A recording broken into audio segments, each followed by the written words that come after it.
Post Shifters, welcome back to another episode of the Post Shift Podcast. Of course, I'm your host, Shawn Soole. If you haven't noticed, I'm doing 2 mammoth live streams in one day because I'm a glutton for punishment and I need to deal with everybody else's schedule and just fit it into my own.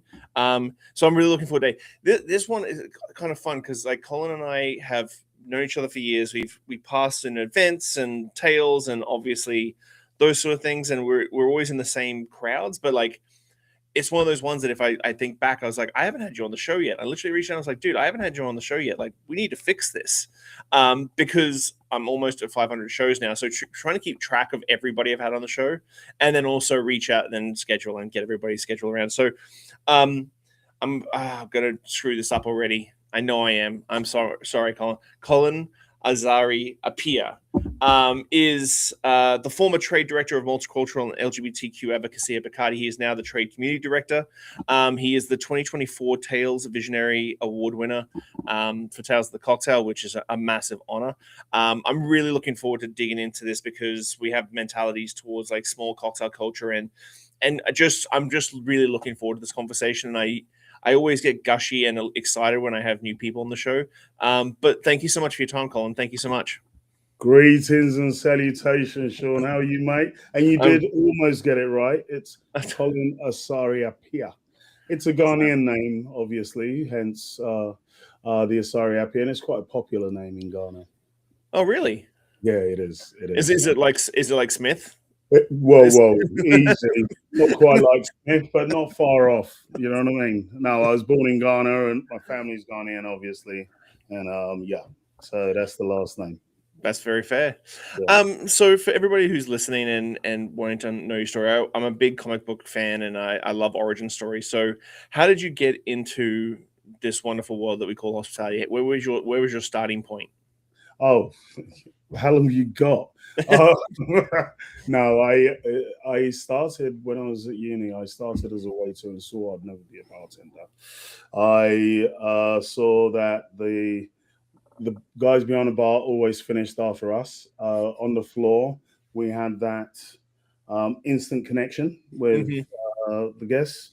And then after I finished university, I ended up in, I've told it many times, I ended up in a bar in Greece. I run out of money. My dad said to me, because I said to my dad after when I was going, I said, "Oh, I'm going to go." He said, "Why are you going to go and do this?" I said, "I'm going to go and find myself." I needed some time after uni because I've been studying for so many years. And he said, "Well, good luck and find yourself." And I remember calling him, asking him for money. He said, "Well, find yourself." So later, and he didn't send me any money. So I had to pivot real quick.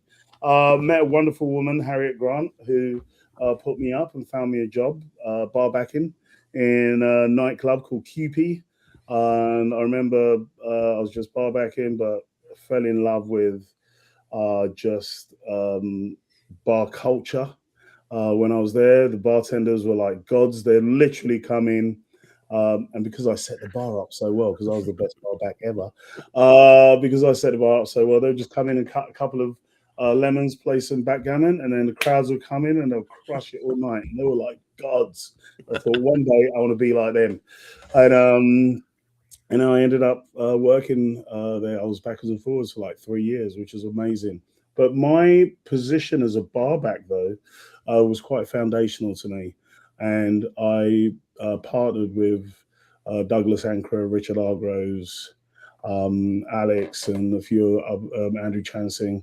And we opened the lab. And one of the foundations of the lab was that you had to be a barback before you worked on the bar. It is something that I think that is a little bit lost in this day and age because I get staff shortages and stuff like that, but like there is a certain je ne sais quoi in like making that transition from bar back and understand every little movement, where everything is, mise en place, and then moving to a bartender. There is something to be said about that. I started as a dishwasher and working in the kitchen and then did that progression. Right. Yeah. And also one of the things I always say as well is people always looking to recruit people into the bar. I also say look at your floor staff and get them behind the bar as well, because they know the beat of the bar. They know the cadence of how everyone works. They know where everything is, or they know where the bodies are buried. But they're foundational. I mean, barback's foundational. People on the floor as well. I mean, everyone in any venue is important and has a role to play.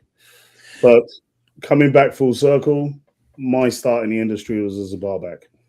After swearing I'd never do it. So what was that transition time? Because I'm always curious about people's stories. Because what were you studying at university? Business and finance. Okay. Absolutely nothing to do with bartending.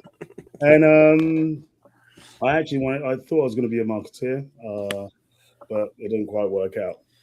I would say that's what you are now. Yeah, I mean, I'm marketing myself now. You know, you should always get involved, bruv. Yeah. You know that's coming. I know. It's the hashtag that's on your the post I put yesterday. I didn't put your job or anything. I said just the hashtag get involved, bruv.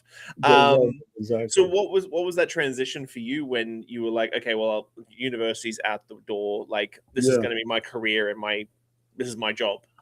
I think it's one of the what my dad said to me. I think was quite resounding, in that he did leave me with that phrase, which is kind of, I mean, it's been used forever. Find something you love, and you'll never work another day in your life. But it was really, really true. I actually really loved what I was doing, and because of that, and also it was an exciting time in the UK. All of the bars we were moving from pubs to like style bars, and everyone was starting to really understand the classic structures of cocktails. We're digging into it was like digging through the crates. We're finding all these vintage cocktail books and recreating those cocktails, but then putting our own spins onto them. And this was early, what was that, 90, it was the 90s. It was great. It was absolutely awesome. 92, 93, 94. Wow. Those were some heady days. And a lot of the guys that we all came up through the industry, a lot of them all doing amazing things now. You know? And so we were there to start the cocktails like the espresso martini. I mean, I first had one from Dick Bradsell. Oh, fuck off. Yeah, that's fantastic. Come on. It was amazing. That's fantastic. We were there when Doug was creating the Porn Star Martini. God bless his soul. I still miss him every day. Bless him. But I'm celebrating him all the time. We're all celebrating him. It's time to do some lab revival gatherings, but we'll talk about that later. So how has the industry changed since those days to now? Like, I feel like we go through cycles and trends, and then I feel like sometimes our culture is a little bit more insular than it was before the pandemic. Like, I feel like the next generation is sort of disconnected because we had that big gap of that time.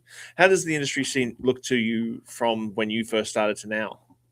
Well, I'm at a different stage in my career, so obviously it's going to look different, right? And just looking at the next generation coming up, they have a lot more access and connectivity and a lot more resources than we had.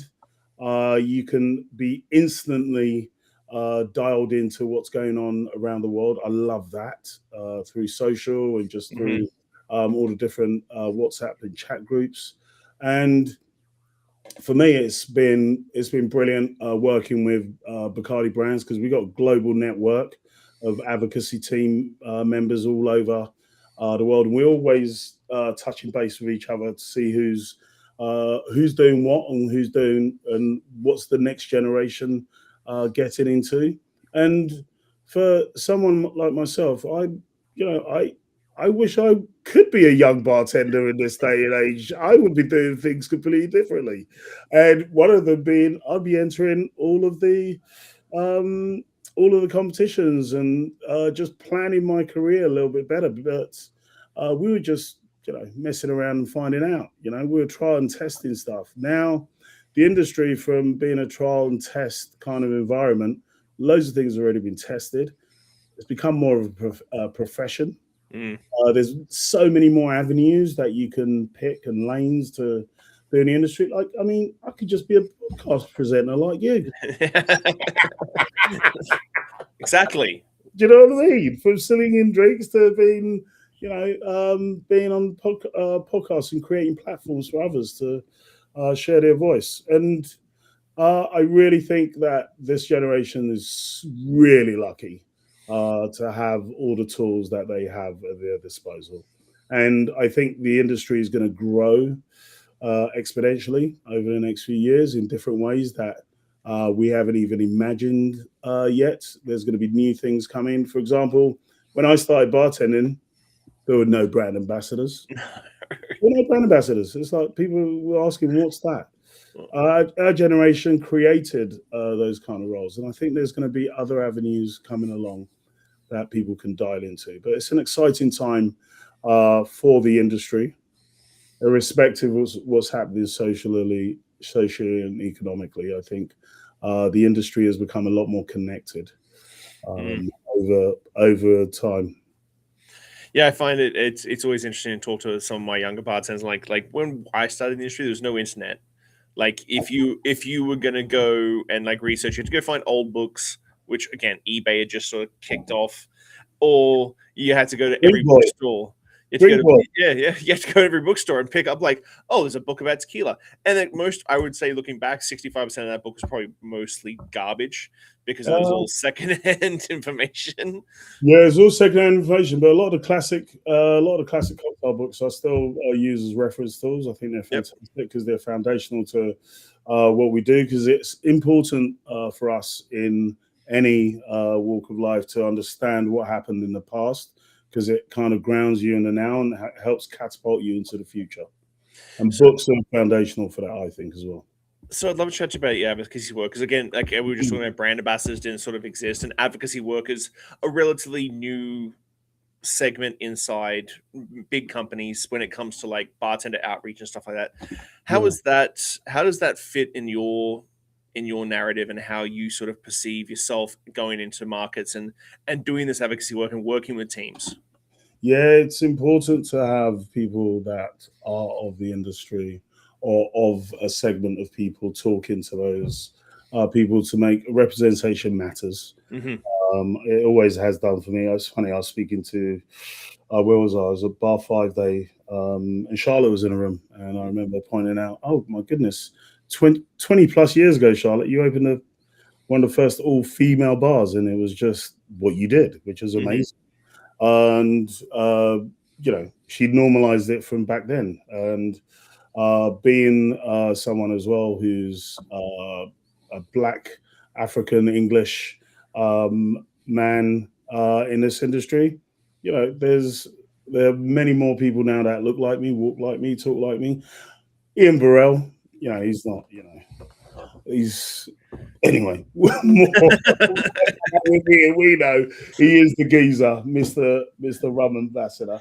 But there's so many more people that look like us and talk like us and walk like us. Representation matters, and it's really good to have people that look like you talking to you Mm. and communicating the messages of the brands. Brand ambassadors are really important. I feel that they're foundational to sharing the messages of a brand, and it gives a human voice to a brand, and it engages the bar community in a different way.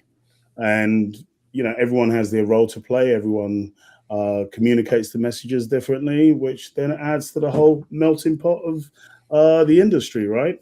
And yeah, brand ambassadorship has shaped and changed as well.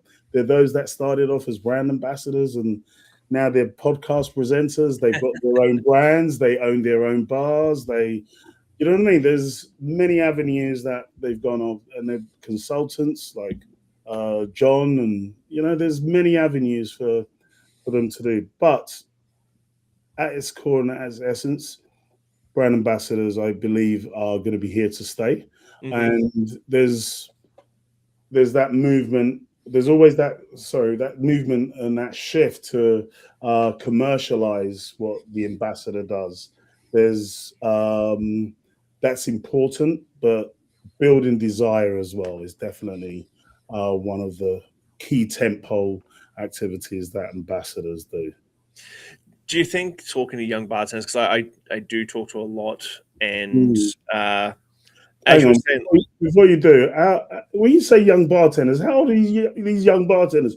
I still feel like I'm young, you know. you're young at heart, my friend. But I do try and like let them in that like understand that the hospitality industry is so multifaceted that you can go in so many different directions that you can be a really good right hand person to someone who's leading the charge or a brand ambassador. Like I even had one bartender who really loved gardening and farming, and I was like, okay, well, we're expanding the group. Why don't we try and find a little residential farm that you can look after that, and I know that you're going to know exactly what I need for the bar because you've worked in the bar. And he's like, I never thought of that. Do you think a lot of young bartenders just have this sort of like this sort of straight that view of like, I bartend, I become a bar manager, I either become a real estate broker or I buy my own place? When there is so many facets to go. Yeah, I always try, and whenever I have conversations with other bartenders, I always try, and I know you like that, other bartenders. I still class myself as a bartender. So do I. Once a bartender, always a bartender. I in conversations with them, I always try and instill them with a sense of them trying to fill their cup in other ways. Apart from bartending, what else do you do? What else brings you joy? And focus on that and bring that out and expand upon it and share it with the world. One of the things, as you know, I've always be shouting from the rooftops is about the continent and doing things in Ghana. I've worked with a bunch of different groups across the continent. And I decided a few years ago, I'm going to start a cocktail festival. So Jabu Cocktail and Spirits was born with my business partner, Mark. And we started it in South Africa because that's where we opened the lab in 2001, 2. This year's like 25th anniversary of the Porn Star Martini, because that's where Douglas was inspired to create the Porn Star Martini. And I did it because we had a lab there, but then also because I felt very connected with it because of I wanted to keep Douglas's name alive, and the community there is fantastic. And what we do with Ajabu is we bring people from all over the world and then also from all over the continent into a symposium style kind of event, and it's great. One day you're gonna have to come, Shawn. I do. I see Gakuru's like stories because he's a social media diva, and so like I see it, I'm just like, man, that looks like a lot of fun. But as we were saying, like Africa is a massive continent, a huge market, like multi-million person markets. Yet the cocktail culture is still sort of like starting from like a low point, like a 0 point, and growing up. How have you seen that change with like Ajabu and that sort of thing, and sort of nurturing that? Yeah, I'll change that. It's not a zero. It's far from zero. There's a lot already going on, and there are people already operating at quite a high level, and the resources have been very different there. So what's happening now is there's a lot of attention. I remember in 2017, with Kurt Schlechter and a few other people, we stood at Tails and we said, it's Africa's the future. A couple of years ago, This is Africa. That was the first seminar. Remember a few years ago, we did another seminar, Africa's Now. And now it's a time where a lot more people are going over there of their own validation. Hero Bar just won Best Bar, 50 best. It won Best Bar in Africa, which is an amazing accolade. And also they've all been nominated in Tails, Syntax, and all of these other bars are really starting to shape the dynamic and the perception of what's happening in the continent. there's also other cocktail festivals that have been going Mhm. on. I remember before we started Javi, I was near that Nairobi bar show was something that had been going on. Lara Rara has, I think, it's 10 years old now. Lagos Cocktail Wow. Week. It's 10 years old. I Uh, was just absolutely blown away. Yeah, she's been doing it for 10 years, and it's amazing that people have been doing this for years, and they've not had the attention that they deserve. But hopefully, with what we're doing and all of our combined resources, we're making a lot more noise. I think also something that we need to know is it's a younger demographic across the continent. It's a younger professional demographic. They're all out.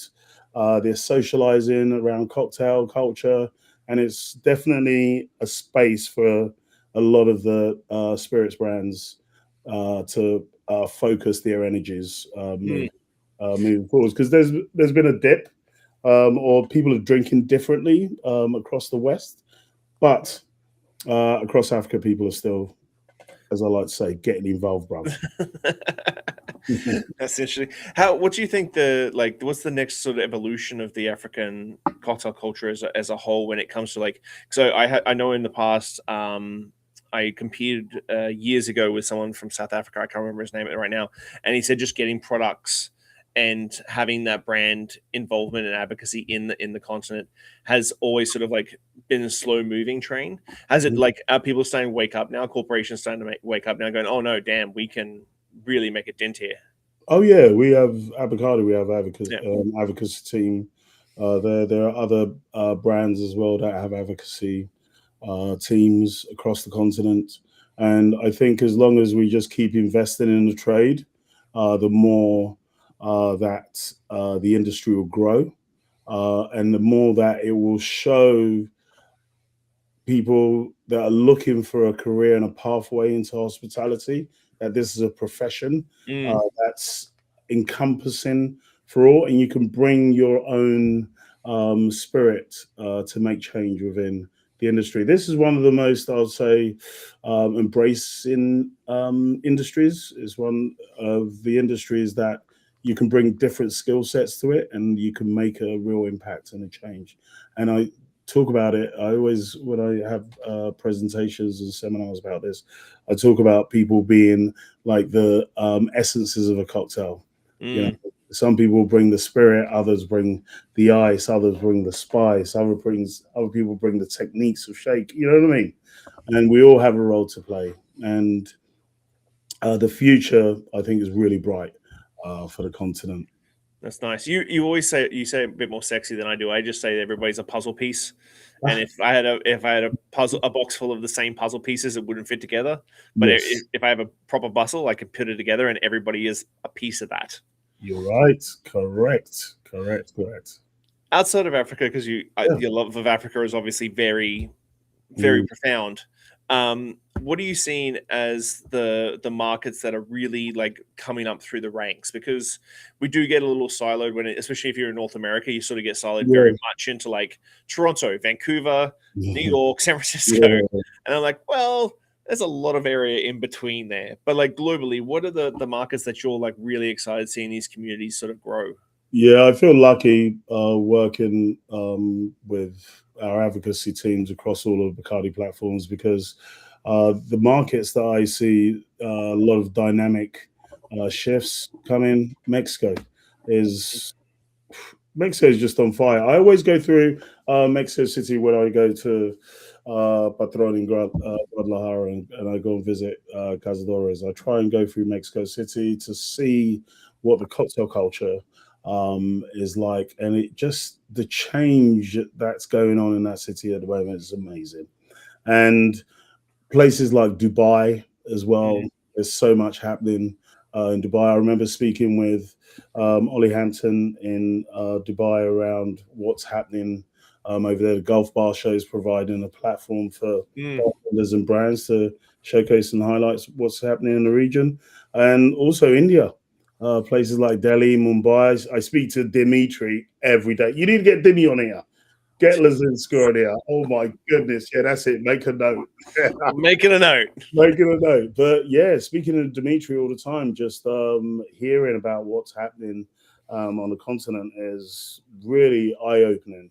And the fact that there's so many people adopting what started off as cocktail culture here in the US and making it their own, that's really exciting. Mhm. Also, what it does is it gives any bartender, and young bartenders, I always keep saying to them, listen, the world's your oyster. You can literally pick up your shaker or a jigger and go anywhere in the world, and you always have a job, and you can make a craft. I mean, look at people like Eric Van Beek going to Mexico and opening Handshake, best bar in the world, and all that. You know what I mean? It's fantastic. Yeah, it's so good. My Patron picture is right there. It's right there. I see it. Yeah. There you are with the barrel. Yeah, I was there in April last year. It's just an amazing, just an incredible trip. I'm going to be very blunt, and I think I've said this openly quite a couple times. I've always not held Patron at arm's length, but like I've just sort of had my opinion about it, which opinions have to change. And after visiting and just seeing the people that work there and the space that's there and just the vibe, like you walk through that bottling line and every single person on that fucking bottling line is just like, hola, hola, and just having the best time of their fucking life. And I'm just like, okay, wait a second. This is not just about the juice and it's not about the pretty bottle or the packaging. Like, this is about something completely different. The school on site, like just everything. And I came back as a massive advocate. It was my first trip to Patron. It was like just a massive advocate for the brand now, because it just eye-opened the culture around. It was nothing to do about anything else except for that culture that just drew me to that place. It's the people. You're right. The people that make the difference. I love visiting. I was just there recently, and it's the people that really the many hands that touch the brands that make a difference. And I got the opportunity. Actually, all of us got the opportunity to try new innovation that's coming out, the Patron 100, which I'm sure you'll get in your hands soon. And it's distilled to proof, and it's 100% Tahona. It's absolutely delicious. Yeah, wait till you get your hands on it. I can't wait to drink it. I'm waiting for my bottle. It should be here in the next 2 weeks. That sounds like a still strength Tahona milled. Yeah, it sounds. It's more difficult to do than people think, and and it's just using all the ingredients, simple ingredients, right? Yeah. Using 100% Weber Blue Agave, water, yeast, thyme. That's it. Yeah. Easy. Keep it simple, my friend. And that's why I always like making simple cocktails as well. You know they're always the ones that, like, everybody's like, oh, I got to do this, especially like this next generation. There's so much information out there, like all these different things. I'm like, let's just jump behind the bar and make a sidecar and just have a really nice sidecar, or a really nice Tommy's, or like just a really classic cocktail, and then see how simplicity just like clicks for you. Yeah. What cocktails are you drinking at the moment that you love? Negroni. Negroni. I'm a Negroni man the whole time. Like I'm wearing my cognac hoodie, but I know that's what I was about to say. You wear the cognac hoodie? What? But like for the young industry people that may be in smaller markets, what are your keys to success when it comes to building a community? Because here in Victoria, like we saw each other in Vancouver last year for 50 Best, which was just a massive gong show. But I'm back based here on the island. Our city has like 365,000 people in a massively spread out area. So we've always like punched way above our weight. We've got some great cocktail bars here. But what are your keys to success when it comes to building a community in a small market? Because the hardest thing for a lot of young bartenders is staying there, because they'll win a competition or they'll just get a little stir crazy and move on. And people ask me why I've been in Victoria for 20 years. What are your keys to success? The keys to success in building community, I think it's having everyone having shared vision. Everyone having a shared vision for what they want to their community to represent internally and externally. I think everyone has to be willing to listen to others, and that is really the key to people building their community. Also, representing what is local, trying to promote local uh, with the resources that you have, and trying to make some kind of impression regionally, nationally, and internationally, and advocating for yourselves. Hmm. You have to advocate for yourselves, because if you don't advocate for yourselves, who else do you think is going to do it for you? And I really think that um, we as a industry now have so many more platforms to be able to connect with everything else that's going on. The cocktail festival like Tales 50 Best. Get yourself up on the podiums, write some seminars, share your love and passion for something with people. I want to see more of the next generation really being the voice and mouthpieces of their area, their regions. I'm seeing that more and more, and it's great, because people like us, we've been doing it for a long time. You know what I mean? We don't need any more accolades. You're good, bruv. Yeah, we're good. We're good. No, especially in Canada, I find Yeah. Canadians are being Oh, a they're lovely. They're yeah, lovely people. but like we don't like screaming from the hilltops. We like to like be very understated, and obviously being Australian, that doesn't work for me at all. Understated is like 10, Yeah, 10 things down from the things that I want to right. be. So going forward, fast forward, like as we go through, we're going through a tumultuous time, whether it be Yeah, socioeconomics and politics, and yep, it can get very heavy outside of our yeah, hospitality industry. How do yep. you see advocacy and mentorship changing over the next like 5 to 10 years? I How do I see it changing? I don't. It's not so much changing. I think it's a movement and a morphing of what's needed with the Mm, times. And I always believe that advocacy, obviously, is space and a place for the trade to be able to connect, and advocates of the industry, be it they work for a brand or they don't. I actually think now more than ever we need our community spaces and our third spaces, and we need to definitely listen more.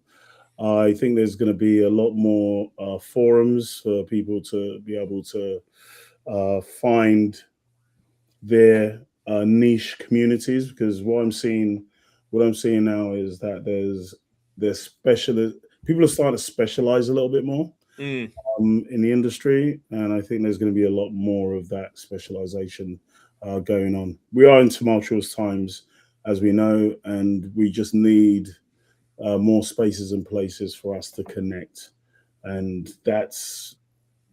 also connect and hear each other, Hmm. and listen and be a resource, and share our resources as well. I think we're seeing a lot more of a sharing kind of generation here, but sometimes people overshare a little bit too much. Much as life.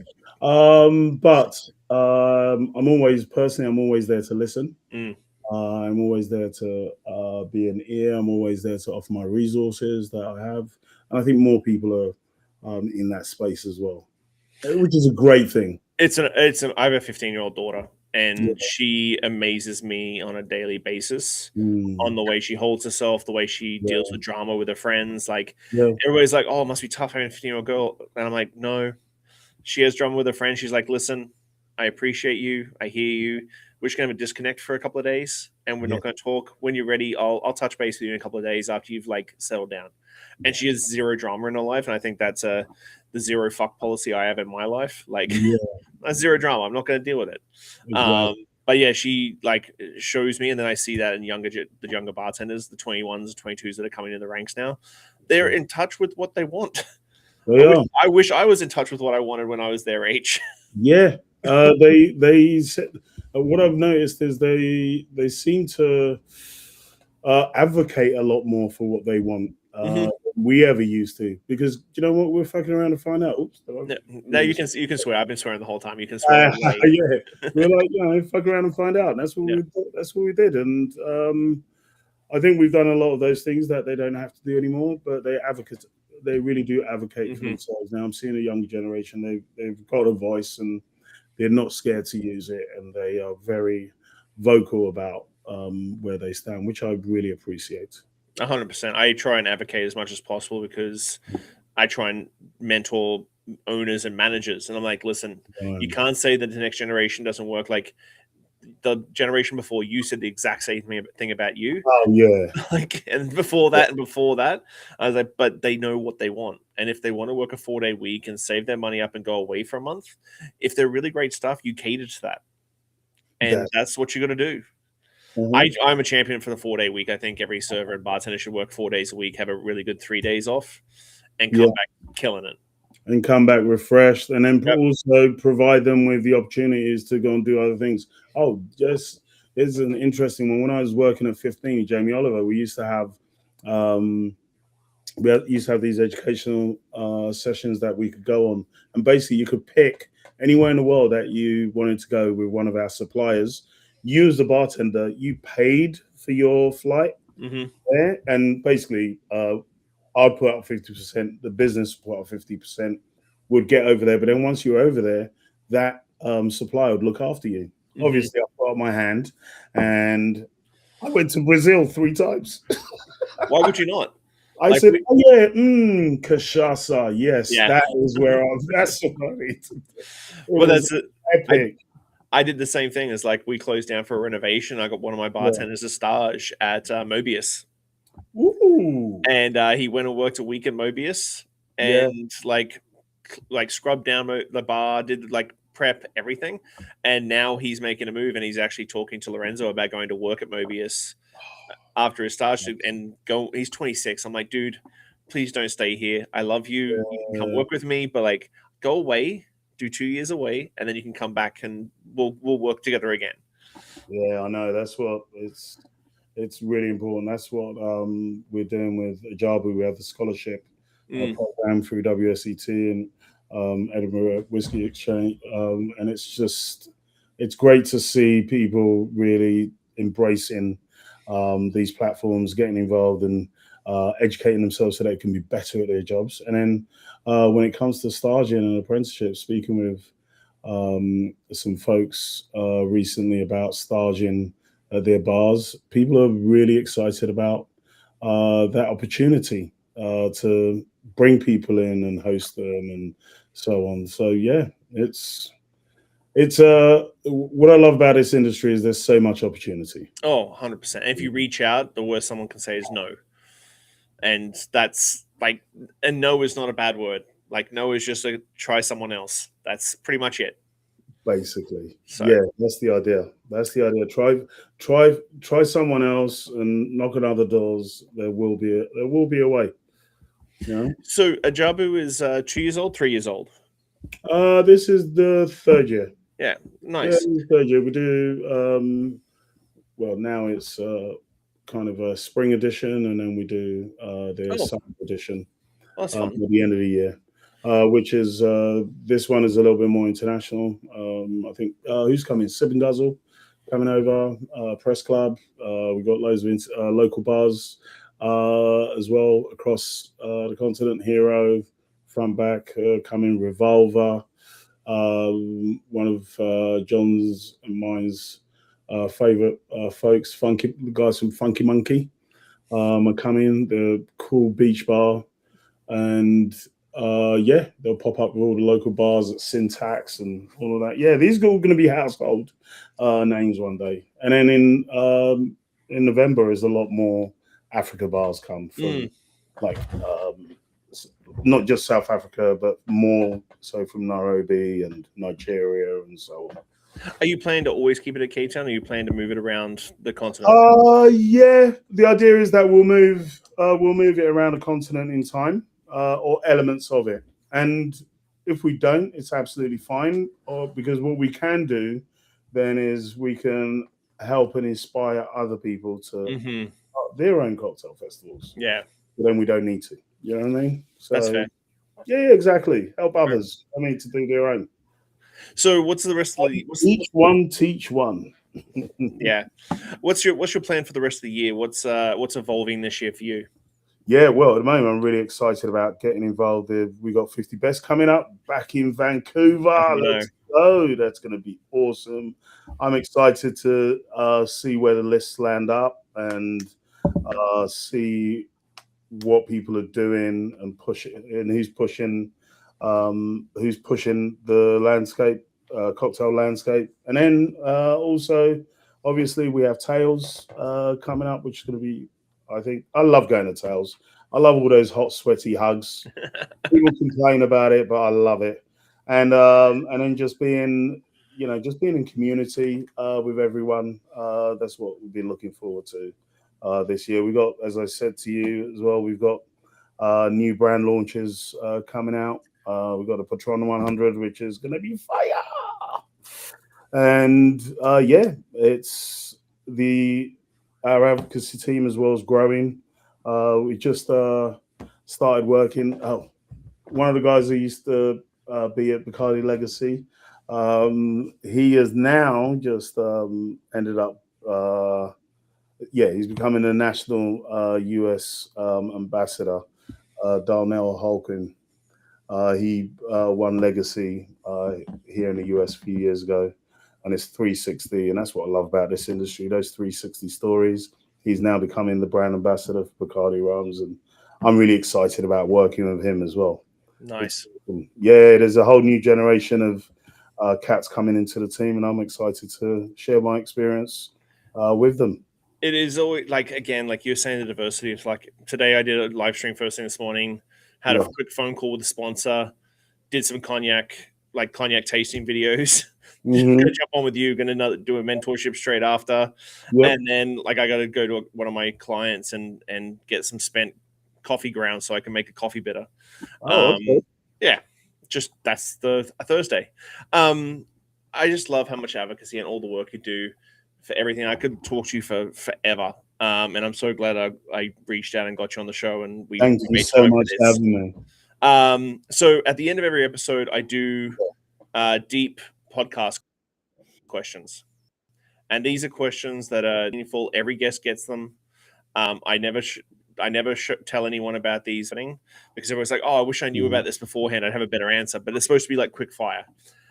What is one lesson or experience that has shaped your perspective the most, and how do you carry that forward in your life, whether that be career or personal? Mine has always been about sharing and about providing a platform for you, providing your platform for others to be able to elevate them. Amazing. If you could leave one lasting message or piece of wisdom for the world, what would it be and why? Oh, come on. You already know the answer. Bloody hell. You don't need to answer it yourself. It's get involved, bruv. Too many people spend their time talking about shit and not getting involved. And I always say to people, get off the sidelines and just get involved because it's important. Especially if you have something to say, do it. And you'll surprise yourself when you actually do action and get involved. Looking back on your journey, what is something you wish you had understood earlier in life? Oh, my goodness. I wish I'd actually paid attention and really studied the craft of the cocktail in a different way. I wish I'd worked with Dick Bradshaw. That's one thing I wish I'd done. You know? I wish I'd worked with Dick Bradshaw. Yeah. That would have been, that's like up there. Like my claim to fame is two claims to fame when it comes to that. I tasted the penicillin for one of the first times when I was at Milk and Honey back in the day. Yeah. And then I was actually made by Sam Ross, right? Yeah, made by Sam Ross. If you didn't know. And then I was actually there when Gary Reagan stirred his very first finger. Oh, bloody hell. I love that guy. Yeah. I built a platform. It's called Letters to a Young Bartender. And it's been running at Tales of the Cocktail now. And I take it to other cocktail festivals. We did it at Puerto Rico Cocktail Week in the Spanish language, which was awesome. and he actually did a letter, which you can still find Gaz's letter. I think it's on the Tales website. And yeah, what an amazing human being. Yeah. Amazing. Yeah. One regret that I never had him on the podcast. Yeah. How do you define success, and has your definition of it changed over time? How do I define success? I've always defined success with enjoying what you do on a day-to-day basis. And as my dad said, find something you love doing and you never work a day in your life. As I mentioned to you at the beginning of the show, I don't think we're on air at the time, but being able to do what you love doing is really important to me. And as soon as I start finding or start feeling that something is becoming like a job, I put a different kind of lens on it. I attribute a different energy and start looking at how I can change that into something that I could love, or if not, I pass it on to someone else to be able to do, because it's important. Because when you come from that space of trying to do something that you love, you end up doing a much better job. Not saying you can do everything that you love, but it really does help. What do you hope your legacy will be, and what steps are you taking to build it? I'm already doing it. My legacy is he came, he saw, he got involved, bruv. And I really hope that years to come and down the road, people go, yeah, Colin came and he really helped. He really helped everyone to be the best at what they could be. That's amazing. Like I said, man, I could sit here all afternoon and just hang out with you and just Vice chat. versa. And you're going to be in Vancouver in April? I'll be in Vancouver in April, yes. Oh, there's another reason for me to maybe take the trip over and stay. I think you got to be there. Yeah. You got to come and get involved, bruv. Let's do it. Well, thank you so much for your time, man. Like, I'm so glad I had an opportunity to get you on the show and show everything. I got to make a trip. I've got when we get out of this and go back in the green room, I'll tell you a couple of secrets that I've got brewing this year that I can't openly put in. But I would love to come to the Ajabu Cocktail Festival and check that out, because it just sounds phenomenal. And everything that when John and I were chatting as well on the show, like he just endorsed it as well. So I'm missing out on something right now. Yeah. You do. You got to come there. Craft Bar Show, Lagos Cocktail Week, Nairobi Bar Show. It's so much cool stuff going on. Yeah, okay, my friend. Well, thank you so much. Enjoy the rest of your day, and I'm going to chat to you really soon. Thank you. Cheers, man. Bye-bye.